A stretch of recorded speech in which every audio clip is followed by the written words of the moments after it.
السلام عليكم ورحمة الله وبركاته. ازيكم حبايبي؟ عاملين ايه؟ يا رب بخير دايما. النهارده بقى قلت ايه، اقوم بدري اعمل الغدا بدري بدري عشان ايه اليوم يبقى معانا طويل، وبالذات لو ايام الدراسة. طيب النهارده قلنا هنعمل ايه؟ هنعمل كوارع. طبعا احنا عارفين ان الكوارع عندنا الامامي والخلفي. يعني بتبقى الحتة اللي فيها بتبقى ملحمة او المستحبة او الافضل اللي هي الامامي. فجبت الامامي، طبعا هي متنضفة، بس الكوارع طبعا عشان هي بتبقى فيها زفارة، فبتبقى محتاجة ان احنا ننقعها شوية. طيب هنفتحها ليه؟ هنقول هننقعها نحط ايه؟ طيب ادي الكوارع، بصي الكوارع بتبقى عاملة ازاي؟ طازة اهي، بصي زي الفل. طبعا انا هاخدها كده وهنزل بيها ايه؟ في المية دي.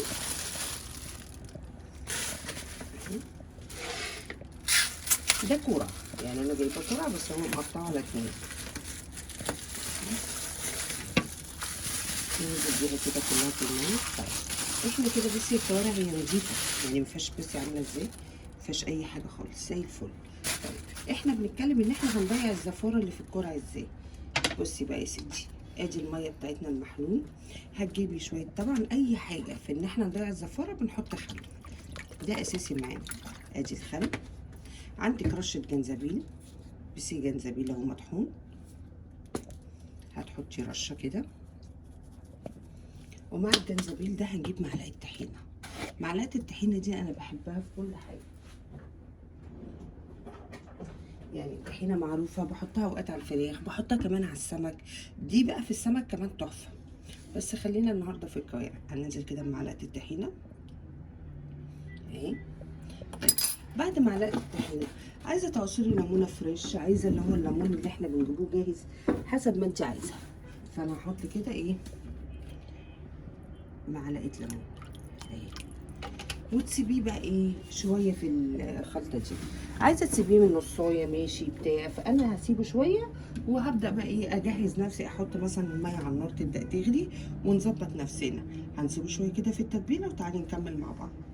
كده حبايبي بصوا بقى، احنا غسلنا الكوارع بتاعتنا وبقت زي الفل اهي.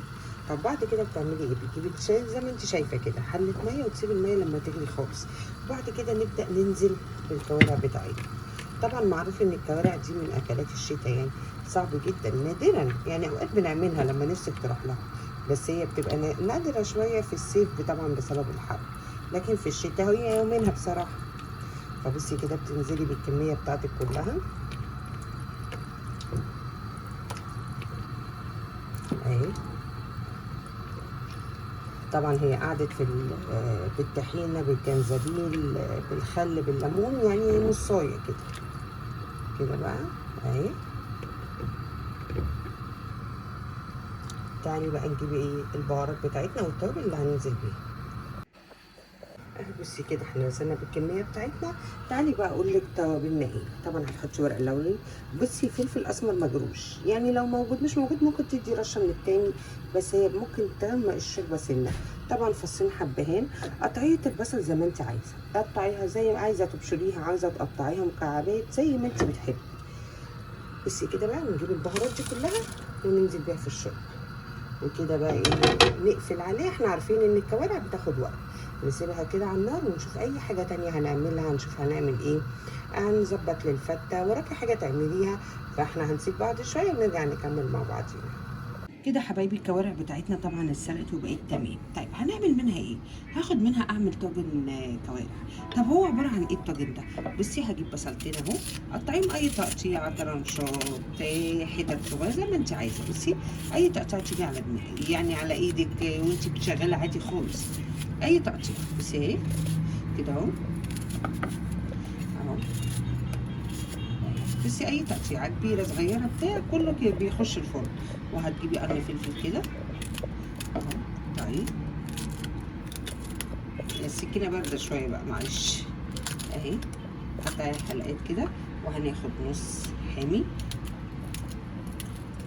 احنا طبعا هنعمل فته، بس انا قلت اعمل طاجن كوارع معاكم كده بالمره اهي كده اهو. طب وبعد كده هتعملي ايه؟ هتجيبي فصين توم حلوين، اي تقطيع برضه كبير صغير زي ما انت عايزه اهي كده اهو.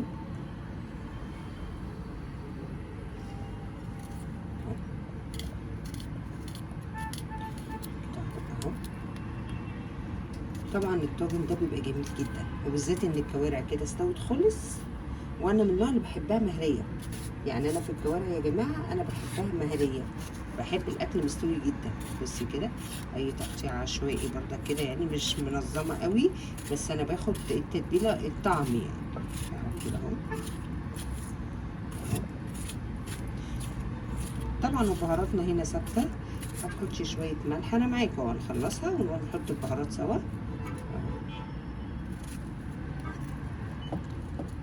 كده اهو. طبعا عايزه تعمليها في صينيه في بريم حسب ما انت عايزه يعني. انا طلعت بريم وقلت عشان ايه ادخلها الفرن. طيب بعد كده هنبدا نحط البهارات بتاعتنا. هنجيب ايه؟ بصوا هنجيب كده رشه ملح اهي، هنجيب الفلفل الاسمر اهي كده، معلقه فلفل اسمر حلوه. عايزه بقى انت تحطي توم باودر بصل باودر زي ما انت عايزه، بس انا حطاهم فريش فمش هحط. وطبعا مش عايزه احط شطه ولا اي حاجه لان انا حاطه نص فلفل حامي ونص بارد. طب بعد كده هنعمل ايه؟ هنجيب بقى الكوارع بتاعتنا اهي، ونسحب بقى ايه، ناخد كده اللي احنا عايزينه منها على قد اللي هياكل طاجن. فانا كده هجيب المغرفه اهو، بس انا بهري خالص يعني. بصي الكوارع مهريه، انا بحب الحاجه مهريه يا جماعه. كده اهو حسب العدد اللي هياكل يعني، مش بحط اعتباطا، لا انا عارفه مثلا كم نفر هياكل كده وكم نفر هياكلها فته اهو كده اهو. وطبعا انا حطيت الملح في الكوارع كده بقى. بصي هقلب الخليط ده كله كده مع الكوارع اهو، ياخد بقى من التتبيله بتاعته ده. عايزه اقول لك التتبيله دي بتبقى روعه جدا وهي مستويه، فمش هتاخد وقت معانا خالص.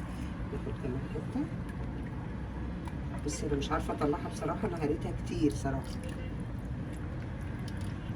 اهي. وكده بس ناخد بصوا شويه شوربه صغيرين نعملوا بيها ايه كده اهو. كده الطبق بتاعنا خلص، هندخله بقى اللي نعمله بالفين وندخله ايه الفرن. كده حبايبي بقى بصوا هنبدا نعمل الطبق.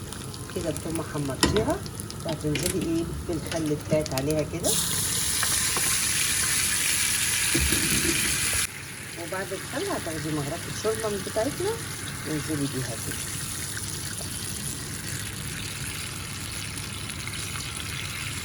تاخد غلوه بس وهنعمل بقى ايه الفته بتاعتنا.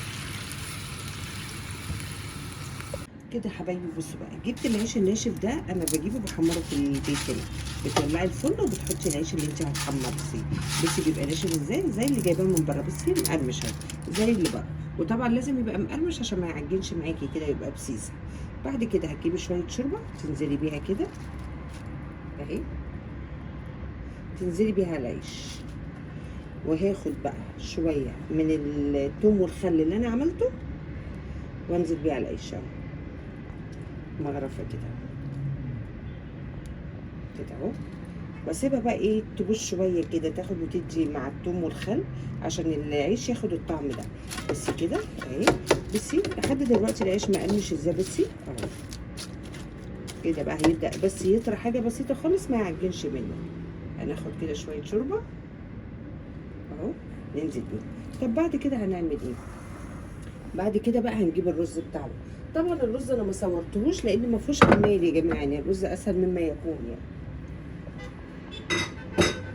كده اهو هنزل بقى بالرز بتاعي كده.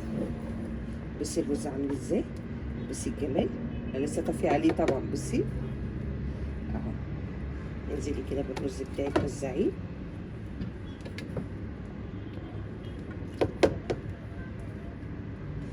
عايزه بقى بعد ما تخلصي الفته بتاعتك دي ترصي كده الكوارع عليها من فوق، بيبقى شكل الصينيه جميل. عايزاها شوربه زي ما انت ايه عايزه، بس انتوا عارفين طبعا ان انا عامله طاجن كوارع للفرن، اللي عايز ياكل ده او ياكل ده كده اهي اهو. ادي كده الفته بتاعتنا. طبعا ناس كتير قوي احنا عارفين ان دي بالنسبه، الله اعظم يا عز قوي يا رب. انا على طول ببقى شغاله وقت الاذان على فكره. يا عز قوي يا رب يا رب. كده بقى بص هنكمل، هناخد التومه والخل بتاعتنا كده اهي، ونرش كده على الوش بتاعنا. عايزه اقول لكم القصه كلها في التومه والخل اهي. بصوا كده. طب بعد كده هنعمل ايه؟ بعد كده بقى الفته بتاعتنا هنجيب الفلفل الاسمر نديها رشه بس فوق الوش كده.